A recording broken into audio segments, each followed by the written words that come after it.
What's up, studs and studettes? Surprise! You have a guest host today. If you don't know who I am Tiffany Claudio, aka Mrs. WinRate, and I am married to the one and only big stud, Mike Claudio. And I am super excited to be here because one, he doesn't know I'm doing this, and two, I love all of you studs who have supported him over the last 3 or so years since he got this podcast started. It has been quite the journey to see it grow. It's been really cool to watch those numbers climb, to see which episodes you guys clearly love, and just watch week over week as every single one of you support him and his mission that he's on, the mission that we are on. And I am very, very thankful for you.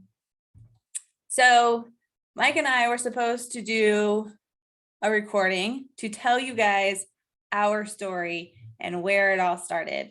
Honestly, our story is a lot more fun when the two of us are in the room together. So teaser, you're going to have to wait for that one. But I did want to get on here and talk to you guys today about, in a sense, where we came from and the shift in mindset that we've had since we started this journey together now 12 years ago, almost 12 years ago. And just the growth that we've seen year over year over year has been just astronomical. It's really cool to take a second and look back on. But a lot of that comes down to being willing to do the work. And I know Mike talks about this a lot. He is one of the most, if not the most consistent and disciplined persons I've ever met in my life. He thrives when he's in routine. And so therefore he stays in routine as much as possible. But that has greatly impacted me and my life as well, because I too do really well when I'm in a routine. When I get out of routine, that's when I start dropping balls, things get super chaotic, I get super reactive, and it's just honestly a shit show around the whole house when either one of us is out of routine. It's very interesting to see how your energy and presence, like how your family members play off of that. So if you have a chaotic home, maybe take a second and be like, okay, is that my doing? How can we get into some sort of rhythm or routine to make that better?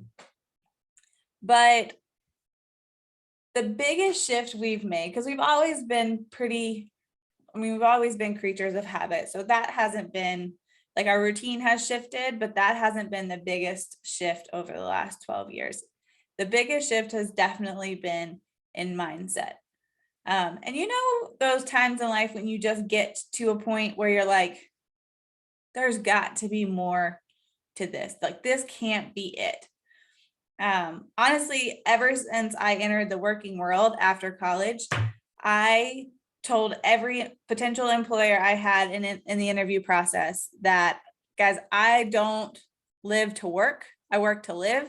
I'm a morning person. Therefore, I prefer being able to come in early so that I can leave early, so I can go do life with my people. And that always played out really well for me for the most part. There were a couple roles that I had that had later nights than I liked, or shit, when I first started in the working world, I was driving 72 miles one way to work. Ooh, those were the days. I used to get picked up on our way for like long weekends by Mike and our friends, like when we would go to like the cabins over in Asheville or something. And that was like the halfway point. And people would be like, you drive this every single day? And I'm like, yeah, technically twice, because I got to get home. But I entered the working world with the mindset that, like, I have dues that need to be paid. once I pay my dues, I will then be able to move forward. Sometimes these days, I don't think that message made it to our younger generations, but I definitely feel like I paid some dues commuting that far. Ironically, for a purchasing job. I hated purchasing when I studied it in college. It was my least favorite subject ever. And that was my first job right out of college for about 2 years or so. Anywho, the mindset of driving 72 miles one way, the mindset of working retail hours and then bettering yourself in that situation where you can then move into the business to business world. If you've heard Mike's story, that's where he started. He started in retail. And then when we moved to the Charlotte area, we both were like, retail hours suck. So like, what can we do to make that move? But at the time, he really enjoyed working for Verizon. He was really good at what he did there. But we're like, how can we just get that into more of that 9-to-5 type role, which is funny to laugh about right now. But anywho, and he did. He met with some guys down here in Verizon in the business to business world. And they honestly created a role for him based off of the conversations that they had in the interview process. They were like, we've been interviewing for this role for like months now, and we just couldn't figure out how we were going to make it work, but we're going to make it work for you because we want to see you on this team. And he ended up thriving in that team. But along with thriving, it was a month-over-month cycle. And Mike finally was just like, you know what? There's got to be more to life than this 30-day cycle of where no matter how hard I bust my ass, no matter how much I do for my team, like it starts all over on day one. And I saw him over time, that mentality like building up, and it was just like, there's got to be more to this. Like, this can't be it. This can't. And like, I know he knows and he feels deeply that the work he was doing truly mattered because he was truly showing up every day. That's honestly, he got to work with contractors in that business to business role, which is what B2B stands for, if you're not aware. But that's where he got to work with general contractors more than he had just in like previous jobs, like where I'd learned that not too long ago, honestly, that he started his working life way back when he was a teenager, sweeping up sawdust for a general contractor. I was like, oh, that's kind of ironic. We've kind of come full circle. But anywho, he got to work closely with small contractors and small business owners in that Verizon role where he was helping them find technology that made them that much better at what they do.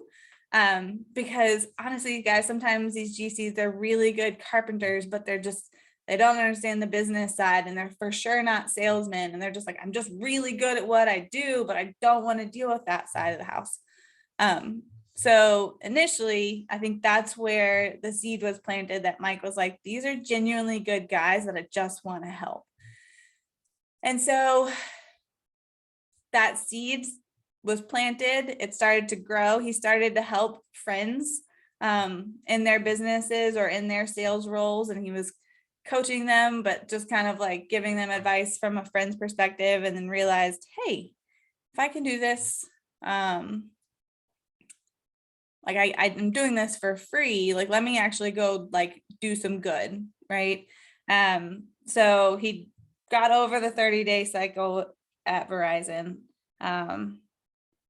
Great stint, great people, just it's exhausting. It was exhausting watching him every 30 days have to like start all over. But at that point in time too, I realized like he wasn't happy. He genuinely wasn't happy. And I was like, babe, whatever we got to do, like as long as I don't lose you, I'm fine. Like, and that didn't mean like I felt like he was going to leave me, like divorce me or break up with me or whatever at that point in time. I think we were married at that time. but it was more so of like, I was losing my best friend because he was not happy in what he was doing. Where I was still so new in the working world, I'm like, I'm just paying my dues. I'm just going to keep progressing through careers like you do in corporate America. I was happy with my year-over-year bonus and salary bump because honestly, it was usually higher than the average, air quotes. You can't hear those air quotes. And so I felt like I was doing a great job and I was learning a ton and I was enjoying what I was doing. But yeah, when Mike decided to make that change, I was like, okay, like, let's do it. And if there's anything I've learned with Mike is like, he does not fit any mold that I initially thought my husband would, which is why I love him so. And so when he was like, I want to leave corporate, I want to go work with in this small company, was actually friends of ours at the time. And I was like, you know what, like, if you feel like you can make an impact, you can make a difference over there, then absolutely. And he had so much fun learning from small business, and I had fun while he started learning from how small businesses run and how you wear like all the hats sometimes and just you got to get shit done. But we also that's when we started implementing these things in our personal life, because he got to start seeing a lot more of the behind the scenes things that go on in running a business. And he was like, well, if it's important for a business to do this, then it's probably important for us to do it in life as well. So that's where we started picking up like our cash flow meetings. And like, so we do cash flow meetings on the personal side, not just the business side, just to keep track of, are we spending as we anticipated? At the time we were we were cash flowing to try to get rid of a ton of debt. I still had student loans. We had credit cards, because even though we changed our lifestyle drastically when he left, or like the income drastically, we didn't really change our lifestyle drastically. So we were still spending, like he was still getting massive commission checks at the time. That was not happening. And that took a lot of growing up to realize, like, we can't keep swiping these credit cards because it's not going well. So at the time we were doing the snowball thing, and we just kept adding to the snowball on the wrong side of it. So it took a lot of growing up to be like, ah, shit, we got to make some changes here. And those cash flow meetings were the first step to that. It just gave us visibility. It honestly put us both on the same page, because I suck at telling Mike no. If he wants something, I'm like, yes, babe, go get it. And then in the back end, I'm like, we'll figure it out. Let's just go. Let's see where we can shift things around. So doing cash flow together was eye-opening for both of us. And it was a huge relief to me to know that, like, it was a way of keeping us accountable without me having to tell him no. Like, he saw the numbers in front of him and he was like, holy shit, I didn't know we were spending that much like at the ABC store. And I was like, yeah, we are. But that was the first, like, I want to say, leap into a massive mindset shift.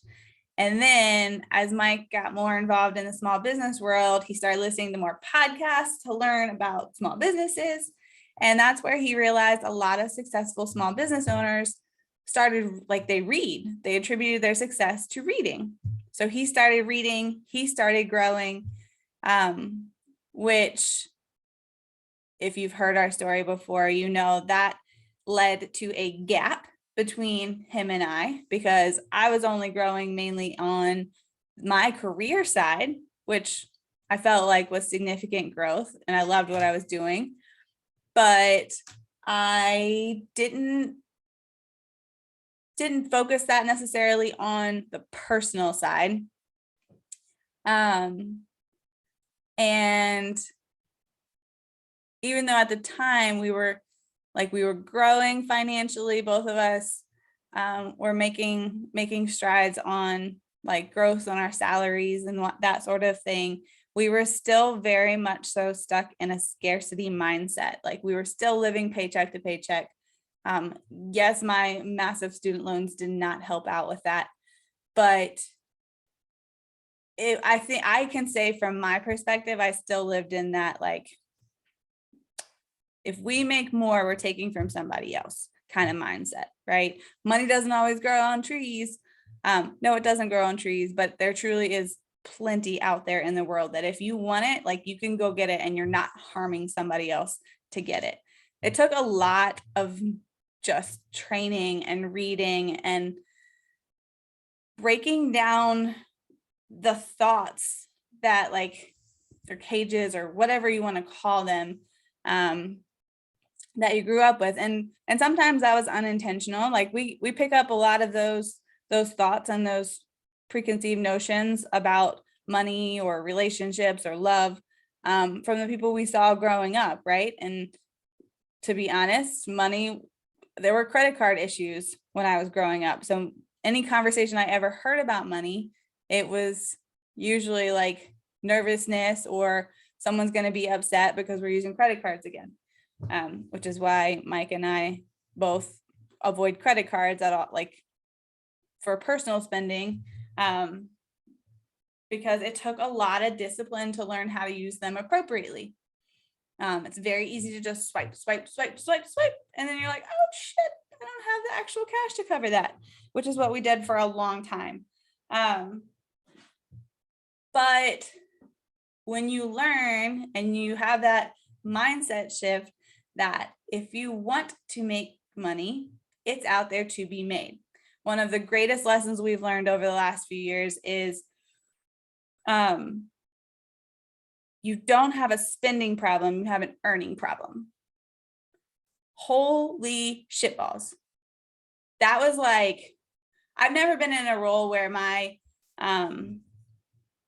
energy or my, like, the work that I'm doing, my productivity directly correlates to the amount of money that could be made in the corporate setting, thinking about in the corporate setting. So it blew my mind that, like, when Mike started coaching, it was like, okay, if we want to make more, we just go get more clients, or we put on a different event, like an event where people will pay for it, or like you can get super creative on finding ways to make money. Like if you have a product to sell, like just put it out there. Make sure you're charging enough for the product you're selling or the service you're selling. But like that was kind of mind-boggling to me, because when you're in the corporate setting, you're just like, well, here's my set salary and we'll wait till that bonus comes in next year, and you're pretty comfortable there, but like it doesn't change that much, right? So I think that is also a piece that kept me stuck in that scarcity mindset of like scared to leave, because you feel secure when you know for a fact you have a paycheck that's going to be the same coming in month over month over month. And I don't know, I was going to talk about bonuses, but it kind of sucks when you like think you're getting a bonus and then it's like, oh, like the organization as a whole didn't do as well with last year, and you're just like, well, damn, that sucks. But yeah, I would say one of the biggest lessons learned, kind of starting from that, like, let's implement cash flow. Let's start keeping, like, just that holds us accountable to making sure we're being smart with our financial decisions, to holy shit, we don't have a spending problem. Like, yeah, we pinched pennies for a long time. And I'm telling you what, those $5 coffees that I get like every once in a while, I'm not an everydayer, go get a coffee from Burr and Berry, which is my local little shop, but I do like one every once in a while. But I'm going to tell you, that was not what was breaking our bank account. Not at all.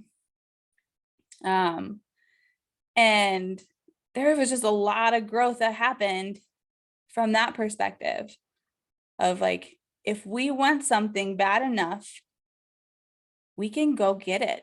We can make it happen. Like, and as a kid, your parents tell you, like, you know, you can be whatever you put your mind to, you can be whatever you dream. And like, I think as a kid, you're like, oh yeah, that sounds cool. And then you get older and you realize like, shit, there's a lot of obstacles to that. I don't think I want to do that. Like, what's the path of least resistance here? And you just kind of fall in and you get complacent. And I'm not even gonna lie, it's super comfortable. Like I am very risk averse, typically. It used to be, at least. And so like that was good for me. I was like, I will be the steady horse that just, I got us covered. I got the bare minimum covered for us. Like anything you got will be just icing on the cake.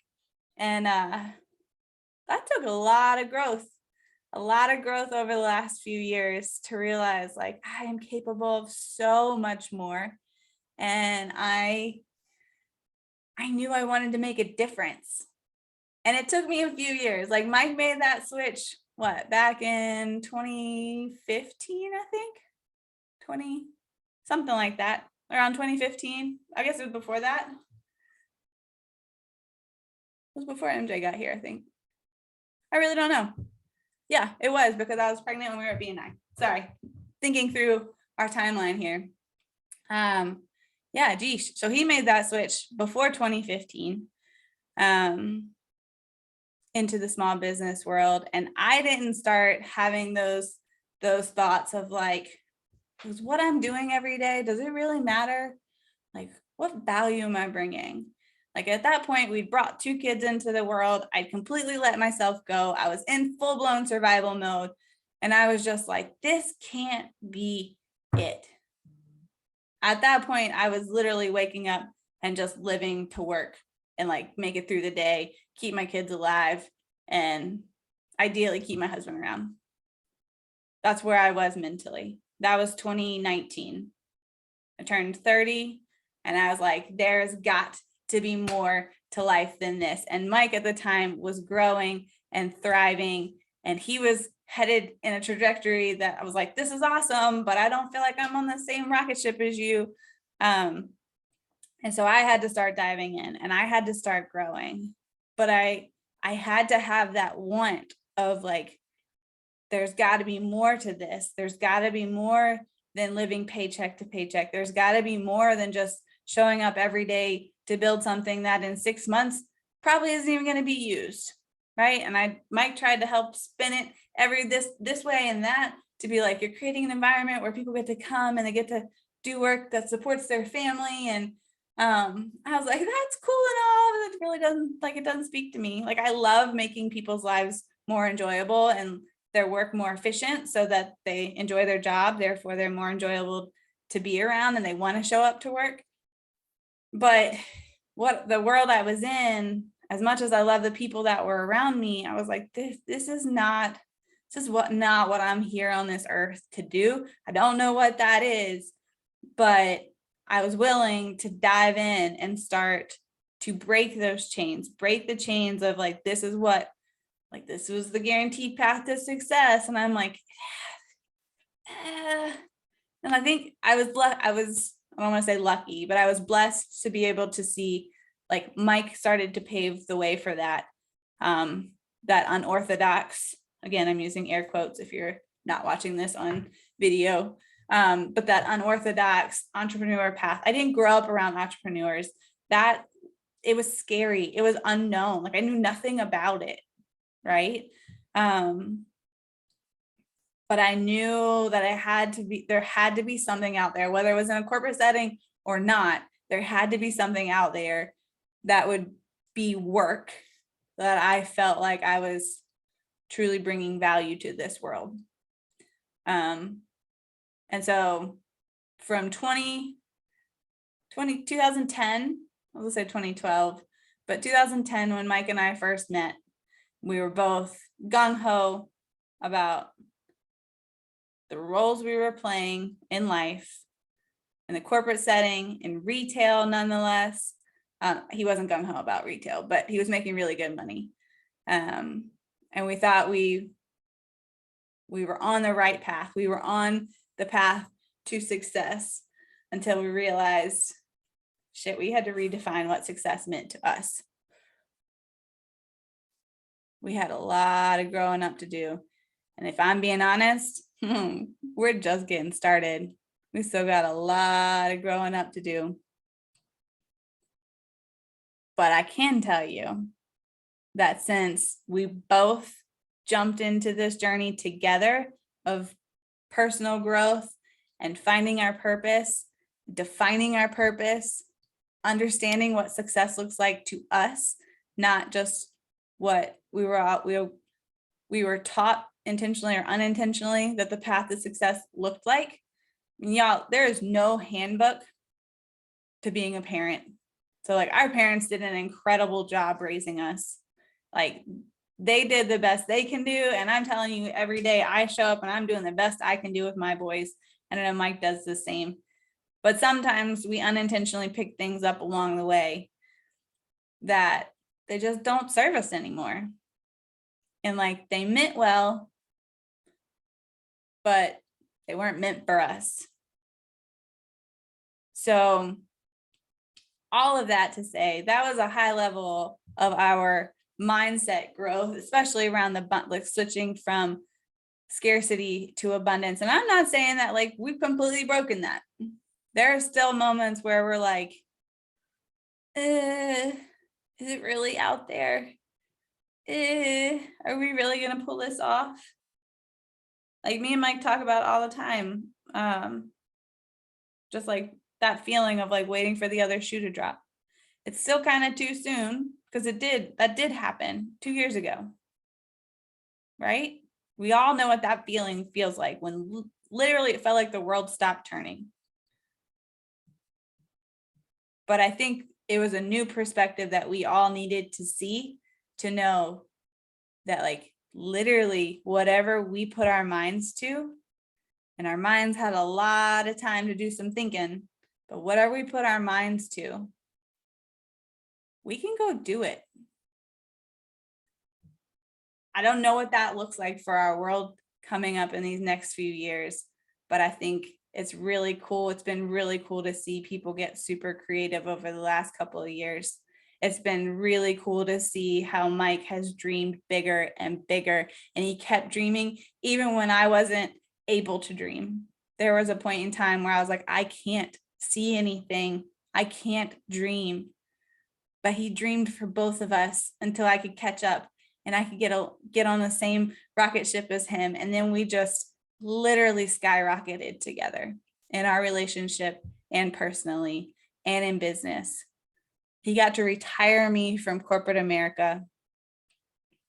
And I got to hop into our business, which is a whole different world. And it's a whole different ballgame. And I'm still learning every single day.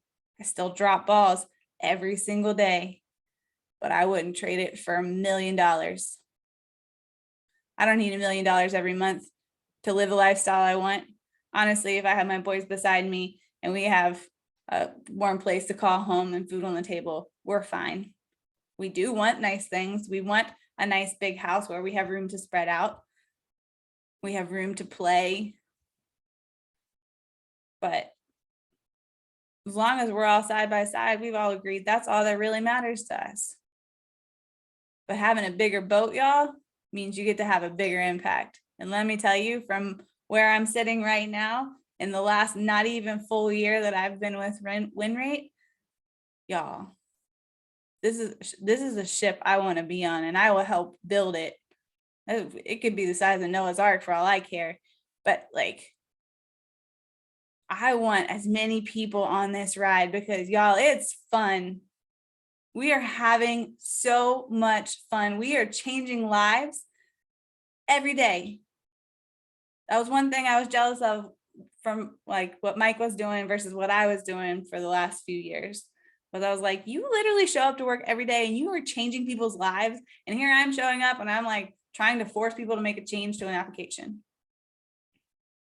That's probably going to make their life more difficult. But it's totally worth the effort of doing the work. It's totally worth the effort of growing up. Understand what success looks like for you and your family. Dream about what you want those relationships to look like, what you want your world to look like, and you can make it happen.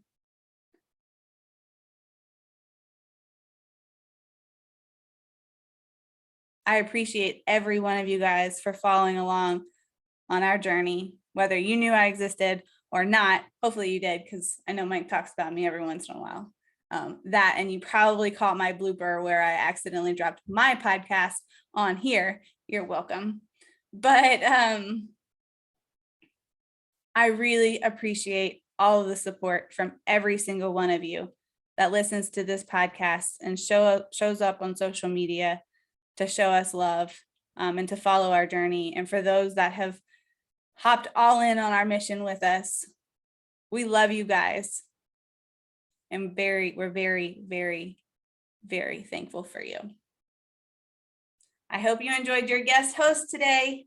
I will definitely be back with some marriage talks with Mike, but our schedules have been whack lately with all the travel. We've had great travel, great trips, making up for not a lot of trips taken last year, but we're definitely paying for it these first couple of months of 2022. But I appreciate you guys listening, and I will talk to you soon. Thanks, studs.